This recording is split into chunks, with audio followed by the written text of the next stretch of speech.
Beaucoup d'entrepreneurs ne réalisent pas que le stress, l'anxiété qu'ils éprouvent sont provoqués par des problèmes d'argent. De la finance vous sert au creux de l'oreille tout ce que vous devez savoir pour avoir l'esprit tranquille quand vous pensez à vos finances. Hello tout le monde, bienvenue sur le podcast de la finance mais pas que. Nous aidons celles et ceux qui ont l'esprit d'entreprendre à se libérer du stress provoqué par l'argent et à bâtir de la richesse. Je suis Solange Baboy, consultante financière spécialisée en gestion d'argent. Alors aujourd'hui, on va se pencher sur la question suivante. Comment bien gérer l'argent de ton business? Avant de se plonger sur la question, on va d'abord parler de quelque chose d'assez intéressant. Les 3 compétences clés qu'un entrepreneur doit absolument maîtriser sont les suivantes. La première compétence, c'est le produit, la créativité, ce qui est un peu logique. Ensuite, la deuxième compétence qu'on doit absolument maîtriser en tant qu'entrepreneur pour briller, pour être au top, c'est quoi? C'est la vente. Si tu ne vends pas, tu vas avoir du mal à avoir de l'argent qui rentre. C'est parfaitement logique aussi. Et ensuite, la troisième compétence qu'on doit maîtriser en tant qu'entrepreneur vaillant, merveilleux, brillant, talentueux, c'est la gestion. Par contre, ces côtés-là, beaucoup d'entrepreneurs essaient de l'ignorer un peu. Et oui, alors aujourd'hui, je suis là pour vous apporter quelques clés, quelques ingrédients pour vous aider à bien gérer votre business. Mais moi, ce qui m'intéresse, c'est l'argent. Et donc, on va se focaliser sur la gestion financière de votre entreprise. Alors, c'est très, très simple. Retiens juste la chose suivante.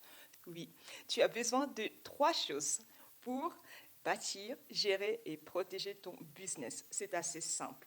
La première chose que tu as besoin de faire, c'est de t'assurer que ton activité va durer dans le temps. Que ton activité sera viable et qu'elle va te permettre d'en vivre. Et pour cela, l'outil que tu vas utiliser, c'est le business model. Les business models, ça semble un peu barbare comme ça, business model, mais qu'est-ce que c'est ça encore? C'est tout simplement, en fait, en tant qu'entrepreneur, définir comment est-ce que tu vas gagner de l'argent, définir ce que tu vas vendre, comment et à qui. J'ai par exemple l'un de mes vaillants entrepreneurs que j'accompagne, que je forme et je coach. Lui, pour gagner de l'argent, qu'est-ce qu'il fait? Il vend des vêtements pour femmes. Et il est fait en ligne et également dans un magasin physique qui se trouve en plein centre de Bruxelles. Voilà, un modèle économique qui est le plus classique et qui est assez efficace. Donc, il fait de l'achat et la revente de vêtements. Ensuite, la deuxième chose qu'il faut faire, cher entrepreneur, c'est de t'assurer que ton activité est rentable. Bon, rentable, c'est encore un mot qui est très barbare. C'est tout simplement pour dire que ton activité va te faire gagner de l'argent. On ne va pas se mentir, chers amis, quand on lance son entreprise, c'est parce qu'on veut gagner beaucoup d'argent pour pouvoir mettre sa famille en sécurité, pour pouvoir réaliser son rêve, pour aider sa communauté. Dans mon cas, à moi, c'est vraiment de pouvoir aider mes parents à enfin se reposer. Parce que toute leur vie, ils l'ont passé à courir, à s'épuiser, à se fatiguer parce qu'ils avaient besoin d'argent pour pouvoir payer les nombreuses factures qui n'arrêtent jamais.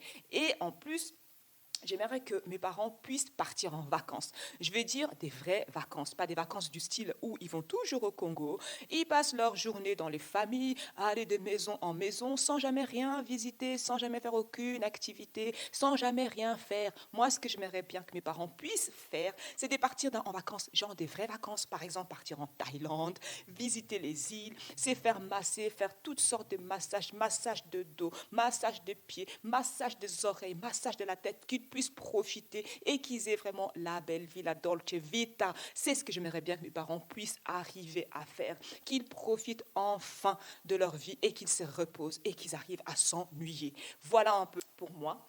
Et l'outil qu'on va utiliser pour garantir que notre activité est rentable et que nous permet de gagner de l'argent, c'est quoi? C'est le budget. Le budget d'exploitation, pour utiliser un terme un peu technique financier, mais retiens juste que c'est un budget. Un budget, c'est simple. C'est tout simplement reprendre dans un tableau, un simple fichier Excel par exemple, les recettes que tu vas avoir, c'est-à-dire que les rentrées d'argent, donc les ventes que tu vas faire, et de l'autre côté, tu reprends ce qu'on appelle les dépenses, donc les dépenses que tu vas engager pour ton business. Voilà, c'est aussi simple que ça. Ensuite, la dernière chose qu'il est nécessaire de faire, vaillant entrepreneur, c'est de t'assurer d'avoir un financement sécurisé, c'est-à-dire que tu vas avoir de l'argent pour faire face à tes obligations de paiement. Par exemple, quand tu dois payer ton fournisseur qui te livre de la marchandise que tu vas revendre ou de la matière première que tu vas utiliser pour fabriquer les produits que tu vas revendre, tu as besoin d'avoir de l'argent pour pouvoir payer ton fournisseur. Et tu dois donc t'assurer que tu as l'argent au moment où tu dois payer ton fournisseur. La même chose, par exemple, si tu as des employés, tu dois en fait faire en sorte d'avoir de l'argent disponible pour pouvoir verser les salaires de tes employés à temps, parce que des salaires qui sont payés en retard, ça met tout le monde dans des difficultés assez incroyables et on n'aimerait surtout pas ça. Voilà un peu donc les 3 ingrédients assez simples, assez mignons à mettre en place pour ton business, pour t'assurer que ton business va continuer à te faire vibrer, à te faire gagner de l'argent pour que tu puisses vivre selon tes termes, vivre selon tes envies, vivre selon tes rêves. La tâche que j'aimerais que tu puisses accomplir à l'issue de cet épisode et de te rendre sur le groupe Facebook de la finance, mais pas que, et que tu ailles poster dans le groupe une question que tu as ou juste partager une difficulté, une peur,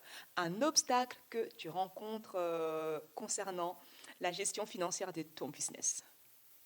Simple, non? Voilà, c'est tout pour aujourd'hui. Je vous donne rendez-vous au prochain épisode. En attendant, prenez bien soin de votre argent et que la paix financière soit avec vous. Bye! Pour que l'argent ne soit plus une source de stress, apprends à le gérer grâce à de la finance.